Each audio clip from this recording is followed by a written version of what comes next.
한 주간의 HR 관련 소식을 전달해드리는 주간 인사 노무 뉴스입니다. 뉴스의 자세한 소식은 첨부 파일을 통해 확인하실 수 있습니다.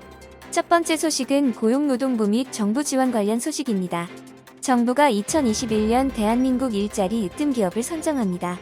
고용노동부는 일자리를 많이 늘리고 일자리의 질을 앞장서서 개선한 기업을 인정하고 격려하기 위한 2021년 대한민국 일자리 으뜸 기업을 선정합니다.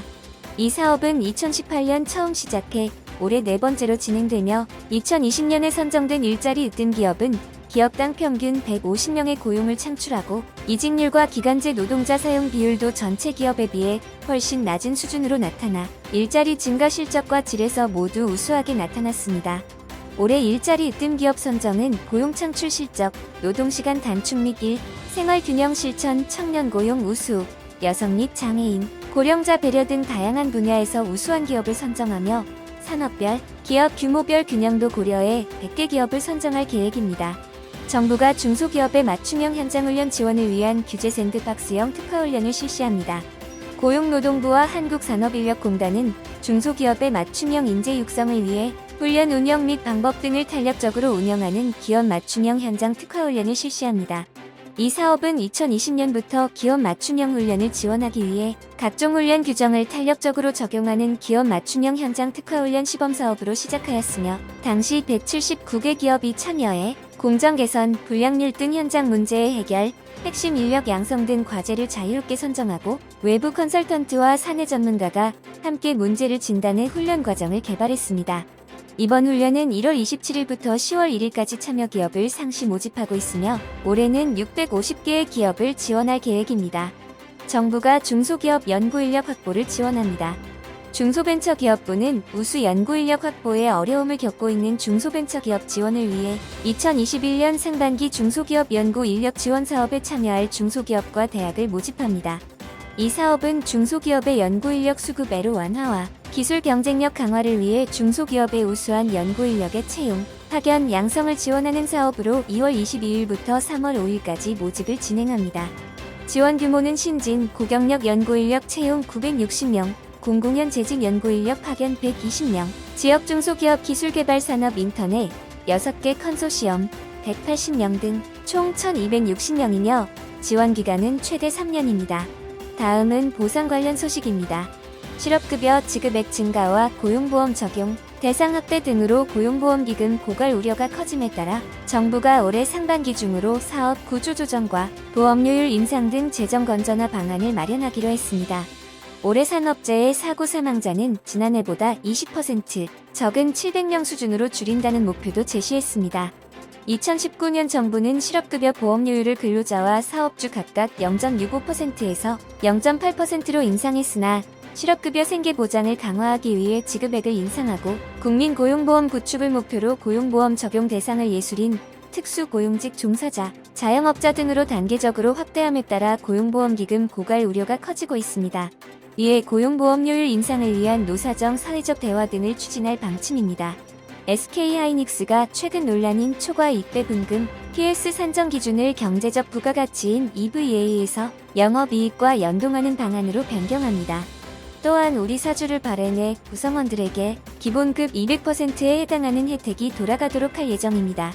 SK하이닉스는 4일 이천 본사에서 중앙노사협의회를 열고 이러한 내용으로 사측이 제안하고 노조가 수용하며 PS 제도 개선에 대해 합의를 이뤘다고 밝혔습니다.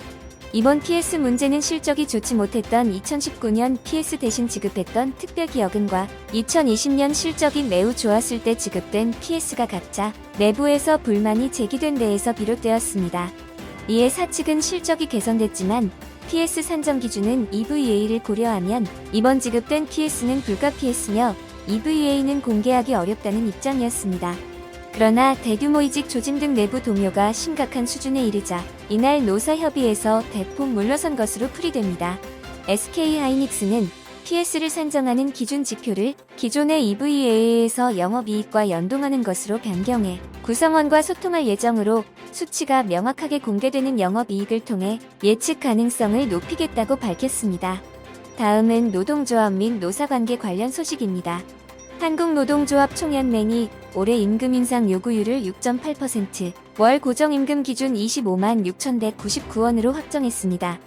한국노총은 제86차 중앙집행위원회 회의를 열고 2021년 임금 인상 요구율을 이같이 정했다고 밝혔습니다. 이는 한국노총 산하연맹과 단위노조가 올해 임금 인상 요구율을 산정함에 있어 참고 자료로 쓰이게 됩니다. 비정규직 임금 인상도 정규직과 같은 금액인 약 26만 원을 요구하기로 했습니다. 올 임금 인상 요구율은 코로나19 확산 등으로 인해 전년도의 7.9%보다 1.1%포인트 낮아졌습니다. 지난해 한국노조 산하노동조합의 임금 인상 요구율과 타결율은 각각 5.8%, 2.9%로 조사됐습니다. 한국노총은 지난해에 이어 올해도 임금 불평등 완화를 위한 연대 임금 전략의 기초에 공동근로복지기금 설치도 제안했습니다. 공동근로복지기금은 노사 분담을 전제로 정규직 임금 인상분의 일정 부분을 출연해 대기업 또는 중견기업으로 쏠린 이익을 하청 또는 중소기업 노동자도 함께 누릴 수 있도록 하는 방안입니다. 다음은 조직문화 및 글로벌 HR 관련 소식입니다. 국민건강보험공단 콜센터 노동자 대부분이 고객의 폭언 등에 시달리고 있으며 이로 인해 우울증 위험도 매우 높은 수준이라는 노동조합 자체 조사 결과가 나왔습니다. 실태조사는 지난해 8월 건강보험공단 콜센터 노동자 가운데 노조조합원 978명을 대상으로 온라인 설문 방식으로 진행됐습니다. 조사 결과에 따르면 우울증 평가 척도인 PHQ-1을 기준으로 우울증 위험군에 속하는 사람의 비율은 84.5%에 달했습니다. 조사 대상 노동자의 대부분은 고객으로부터 폭언 등을 당한 경험이 있었습니다. 폭언의 경우 고객의 무리한 요구가 93.0%에 달했고 인격 무시 발언과 욕설이 각각 87.2%와 81.0%로 뒤를 이었으며 성희롱을 당했다는 응답도 14.4%로 나왔습니다. 콜센터 노동자가 하루 8시간 근무 중 컴퓨터와 헤드셋을 사용하는 시간은 평균 7.2시간으로 나타났으며 이로 인해 근골격계 통증 등을 경험하고 있다는 응답이 99.4%에 달했습니다. 노조는 노동자의 건강과 안전 보장을 위해서는 건강보험공단 콜센터의 직접 운영이 전제돼야 한다고 주장하며 공단에 직접 고용을 요구하며 지난 1일 파업에 돌입했습니다. 미국의 고용시장 회복이 예상보다 더딘 것으로 나타났습니다. 미 노동부는 1월 비농업 일자리가 4만 9천 개 늘어났다고 현지 시각으로 5일 밝혔습니다. 2달 만에 다시 증가세로 돌아선 것이지만 블룸버그 통신이 집계한 전문가 전망치 10만 5천 개 증가와 다우존스가 집계한 전망치 5만 개 증가 등 시장 기대치에는 미치지 못했다는 평가가 우세합니다. 비교 대상인 지난해 12월 일자리 감소폭이 최초 발표보다 더 컸다는 점도 고용시장을 바라보는 우려의 시선을 더욱 키우고 있습니다. 12월 일자리는 당초 14만 개 감소한 것으로 발표됐으나 이날 22만 7천 개 감소로 정정됐습니다. 실업률은 전월 6.7%에서 1월 6.3%로 내려갔는데 지난해 2월까지만 해도 1969년 이후 반세기 만에 최저 수준인 3.5%까지 감소하다 코로나19 사태 이후 역대급으로 치솟은 상태입니다. 뉴욕타임즈는 기대에 미치지 못한 일자리 통계가 워싱턴 정가에서 진행 중인 1조 9천억 달러 규모의 추가 부양 논의에 영향을 줄 것으로 보인다고 전망했습니다. 경제협력개발기구 OECD가 우리나라의 코로나19 대응에 대해 OECD 국가 중 가장 성공적이라며 K방역을 통한 감염 확산의 조기 차단, 추가 경정 예산을 통한 가계, 중소기업의 적극적인 재정 지원이 일자리 유지 등에 효과적이었다고 평가했습니다. OECD는 8일 한국개발연구원과 진행한 한국의 포용성장 연구, 모두를 위한 기회 창출 협력 연구 보고서 발간회를 온라인으로 열고 이같이 밝혔습니다. OECD는 이 보고서에서 공공부문 비정규직의 정규직화, 최저임금 및 실업급여 지급액 인상, 고용보험 보장성 확대 등은 비정규직과 정규직 간의 임금 격차를 감소시키고 고용복지를 강화하는 데 기여했다고 해석했습니다. 다만 한국의 노동시장 이중구조는 여전히 해소돼야 할 과제라며 비정규직 여건 개선과 최저임금제를 통한 고용격차 해소가 필요하다고 조언했습니다. 그 외에도 급변하는 노동시장에 대응할 수 있는 사회안 전망 구축, 소득 및 재고용 지원과 여성, 청년, 고령자, 이주노동자 등 취약계층을 위한 맞춤형 정책 설계, 다양한 직업 훈련과 양질의 일자리 제공 등의 필요성도 강조했습니다. 다음은 노무 및 법률 관련 소식입니다. 사립대 교원 임용 규정도 일반 사업장의 취업 규칙과 같은 성격이어서 변경하려면 교원들의 동의를 얻어야 한다는 법원 판결이 나왔습니다. 교수사회는 대학 교원의 근로자성이 법적으로 인정받았다며 판결의 의미에 주목하고 있습니다. 7일 법조계에 따르면 서울행정법원은 중앙대법인이 교원 소청심사위원회를 상대로 낸 결정 취소 청구 소송에서 대학 측에 패소 판결을 했습니다. 부교수 재임용을 놓고 벌어진 분쟁에서 소청심사위가 해당 교수 손을 들어주자 대학 측이 이의를 제기한 소송이었습니다.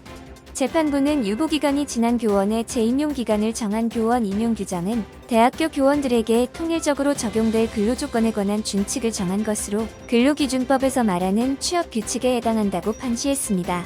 그러면서 재임용 기간을 2년으로 단축해 불리하게 작용하는 조항을 부교수로 임용된 모든 교원에게 적용하려면 적용 대상인 교원 과반수 동의가 필요하지만 이를 얻었다는 사실을 인정할 만한 증거가 없다며 대학의 처분이 부당하다고 봤습니다.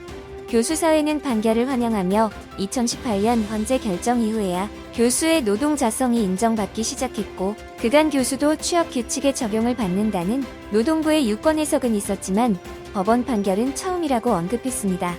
이어 많은 대학이 최근 교수의 업적평가, 승진, 정년보장 심사 기준을 대학 임의대로 바꾸고 있는데 거기에 제동이 걸린 것이라며 후속 대응을 예고했습니다.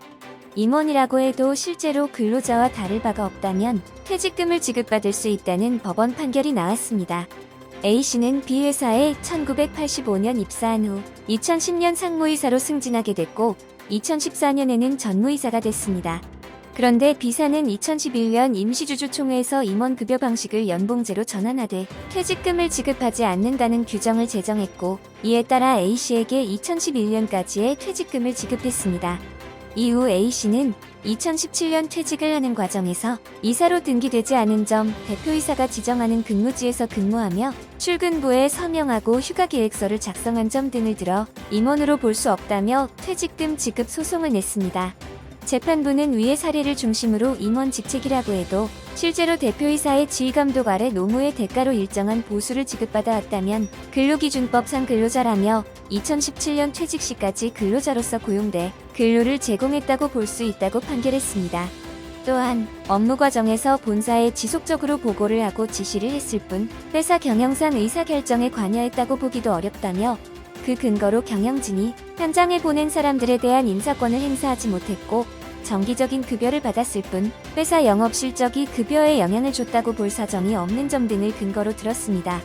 이번 주 주간 인사 노무 뉴스는 여기까지입니다. 다음 주는 더 유익한 소식으로 찾아뵙겠습니다. 감사합니다.